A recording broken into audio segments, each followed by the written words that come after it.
آدم علیہ السلام کے بعد توحید پر قائم رہنے کے 1000 سال بعد ان لوگوں میں بت پرستی اس طرح شروع ہوئی ہے کہ ان برے لوگوں میں بعض نیک لوگ بھی تھے۔ وہ برے لوگ ان نیک لوگوں سے بہت محبت کرتے تھے اور ان کے تقرب حاصل کرتے تھے، ان کی شان میں بہت مبالغہ کرتے تھے، جیسا کہ آج کل بعض لوگ علماء اور صالحین کی مدح سرائی میں زمین و آسمان کے قلابے ملاتے ہیں۔ یہی چیز بعد میں شرک کا ذریعہ بنی۔ امام بخاری رحمۃ اللہ علیہ نے سورہ نوح آیت 23 میں اللہ کے فرمان اور انہوں نے کہا کہ ہرگز اپنے معبودوں کو نہ چھوڑنا، نہ ود، نہ سوا، نہ یغوث، نہ یعوق اور نہ نصر کو چھوڑنا کی تفسیر کرتے ہوئے ابن عباس رضی اللہ تعالیٰ عنہ سے روایت ہے کہ وہ فرماتے ہیں یہ نوح علیہ السلام کی قوم کے بعض نیک آدمیوں کے نام تھے۔ جب وہ فوت ہو گئے تو شیطان نے ان کی قوم کے دل میں یہ بات ڈال دی کہ جہاں وہ بزرگ بیٹھا کرتے تھے وہاں ان کے بت بنا کر رکھ دو اور ان کو وہی نام دو جو ان بزرگوں کے تھے۔ انہوں نے ایسا ہی کیا اور پتھر کے بت بنا کر ان کے نام ان بزرگوں والے رکھ دیے۔ اس وقت تو ان بتوں کی پوجا نہ ہوئی، لیکن جب یہ لوگ فوت ہو گئے اور علم مٹ گیا تب ان کی پوجا ہونے لگی۔ ابن عباس رضی اللہ تعالیٰ عنہ فرماتے ہیں کہ حضرت نوح علیہ السلام کی قوم کے یہی بت بعد میں عرب میں پوجے گئے اور اللہ تعالیٰ کے فرمان کا یہی مطلب ہے، یعنی ان لوگوں کے بت بنائے گئے اور آہستہ آہستہ ان کی پوجا شروع کر دی گئی اور سب لوگوں نے ایک اللہ کی عبادت سے انکار کر دیا۔ نوح علیہ السلام اکیلے اس دنیا میں موحد اور توحید والے باقی رہے۔ نوح علیہ السلام کا نسب کچھ یوں ہے: نوح بن لامک بن متوشلق بن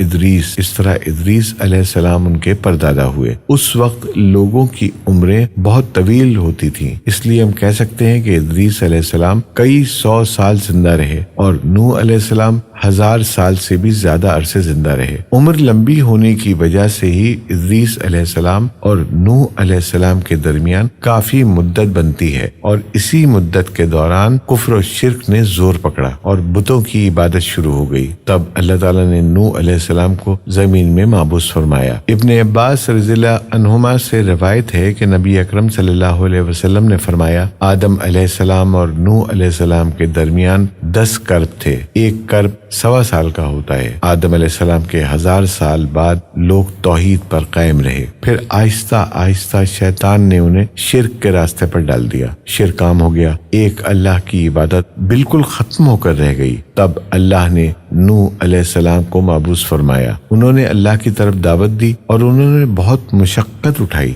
جیسا کہ سورہ نوح میں اللہ تعالیٰ فرماتے ہیں یقیناً ہم نے نوح کو ان کی قوم کی طرف بھیجا کہ اپنی قوم کو ڈراؤ اور خبردار کر دو اس سے پہلے ان کے پاس دردناک عذاب آ جائے۔ انہوں نے کہا اے میری قوم، تمہیں صاف صاف ڈرانے والا ہوں کہ تم اللہ کی عبادت کرو اور اس سے ڈرا کرو اور میرا کہنا مانو تو وہ تمہارے گناہ بخش دے گا، تمہیں ایک وقت مقررہ تک چھوڑ دے گا۔ یقیناً اللہ کا وعدہ جب آ جاتا ہے تو موقوف نہیں ہوتا، کاش تمہیں سمجھ ہوتی۔ نوح علیہ السلام تبلیغ کے سلسلے میں سخت محنت کرتے تھے، دن رات لوگوں کے گھروں اور ان کے اجتماعات میں جا جا کر انہیں دعوت دیتے۔ آپ انہیں اعلانیہ اور پوشیدہ طور پر دعوت دیتے، یہاں تک کہ دعوت دیتے دیتے انہیں 950 سال گزر گئے، لیکن سوائے چند لوگوں کے کوئی ایمان نہیں لایا۔ تب انہوں نے اللہ سے دعا کی، اے میرے اللہ، میں نے اپنی قوم کو دن رات تیری طرف بلایا، لیکن میرے بلانے سے یہ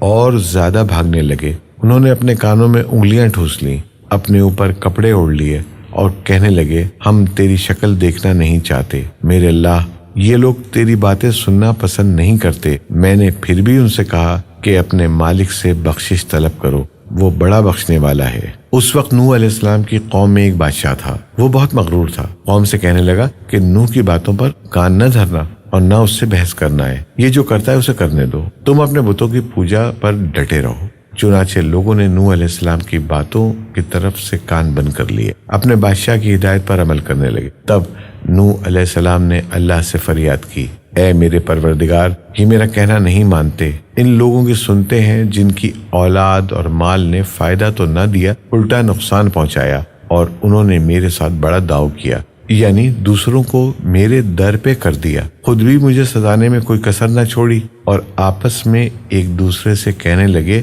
اپنے دیوتاؤں کو نہ چھوڑنا، نہ ود، نہ سوا، نہ یغوس اور نہ یعوق اور نہ نصر کو چھوڑنا۔ ان لوگوں نے بہت سے لوگوں کو گمراہ کر ڈالا، اور پروردگار تو ایسا کر کہ یہ ظالم اور زیادہ گمراہ ہوں۔ اس طرح نوح علیہ السلام نے 950 سال دن رات لوگوں کو اللہ کی طرف بلایا، لیکن اتنے طویل عرصے میں صرف 80 کے قریب لوگ مسلمان ہوئے، اور ان مسلمانوں کی اکثریت فقراء اور مساکین، ناتواں اور غلام قسم کے لوگوں پر مشتمل تھی، جن کی معاشرے میں کوئی حیثیت نہیں ہوتی۔ مشکل سے 10 ایماندار ایسے ہوں گے جو شرفاء کے مالک ہوں گے۔ چنانچہ نوح علیہ السلام کے مغرور سرداروں نے اس صورتحال کو دیکھا تو اکٹھے ہو کر نوح علیہ السلام کے پاس آئے اور کہنے لگے، اے نوح، ہم چاہتے ہیں تیری باتیں سنیں اور لوگوں کو بھی تیری باتیں سننے کی ترغیب دیں۔ سب تجھ پر ایمان لے آئے، لیکن اس سے پہلے ہماری ایک شرط ہے، یہ کہ آپ کے حلقے میں جو یہ ذلیل اور حقیر لوگ آ گئے ہیں انہیں دھکے دے کر اپنے پاس سے نکال۔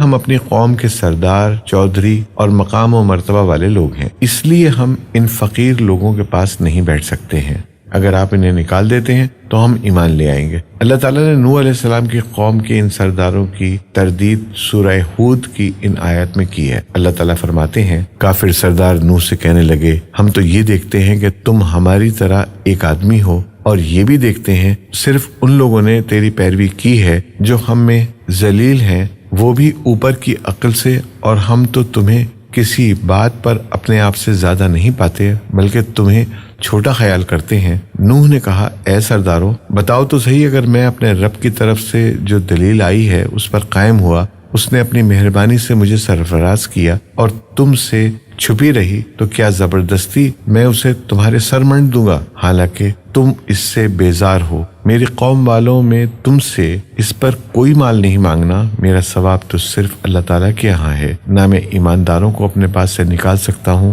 انہیں اپنے رب سے ملنا ہے، لیکن میں دیکھتا ہوں کہ تم لوگ جہالت کی بات کر رہے ہو۔ میری قوم کے لوگوں، اگر میں ان مومنوں کو اپنے پاس سے نکال دوں تو اللہ کے مقابلے میں میری مدد کون کر سکتا ہے؟ کیا تم کچھ بھی غور و فکر نہیں کرتے؟ میں تم سے نہیں کہتا کہ میرے پاس اللہ کے خزانے ہیں اور میں غیب کا علم بھی نہیں رکھتا، نہ میں یہ کہتا ہوں کہ میں کوئی فرشتہ ہوں، نہ میرا یہ قول ہے کہ جن پر تمہاری نگاہیں ذلت سے پڑ رہی ہیں اللہ تعالیٰ انہیں کوئی نعمت دے گا ہی نہیں۔ ان کے دل میں جو ہے اللہ اسے بخوبی جانتا ہے۔ اگر میں کوئی ایسی بات کہوں تو یقیناً میرا شمار ظالموں میں سے ہوگا۔ اس پر نوح علیہ السلام کی قوم اور اکڑ گئی اور کہنے لگے، اے نوح، بس بہت ہو گیا، تو نے ہمیں بہت ڈرایا دھمکایا۔ اب اگر تو سچا ہے تو جس چیز کا وعدہ تو ہم سے کرتا تھا اس کو لے آ۔ نوح علیہ السلام نے ان کی بات سن کر کہا، عذاب لانا تو اللہ کا کام ہے، اللہ کو کوئی عاجز نہیں کر سکتا، اور جب اس کا عذاب آ جائے تو کوئی بھاگ نہیں سکے گا۔ اس کے بعد نوح علیہ السلام کی قوم کا ان سے آمنا سامنا ہوا تو انہوں نے ان سے کہا، اے میری قوم، اگر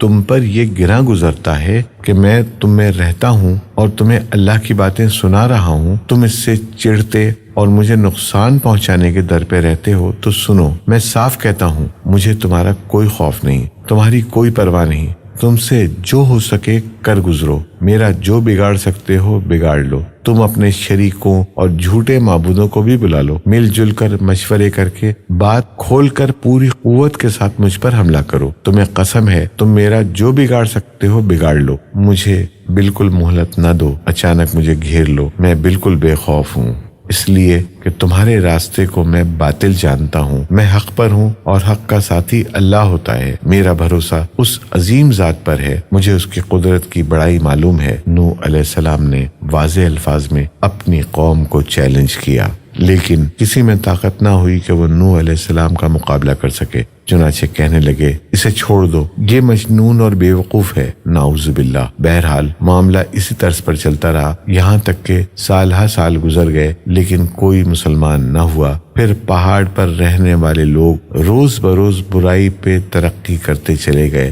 جو لوگ شروع میں ایمان لائے ان کے علاوہ کوئی شخص ایمان نہ لایا۔ نوح علیہ السلام انہیں مسلسل دعوت دیتے رہے مگر بے اثر، یہاں تک کہ اللہ تعالیٰ نے نوح علیہ السلام کی طرف وحی کی کہ اب کوئی شخص ایمان نہیں لائے گا۔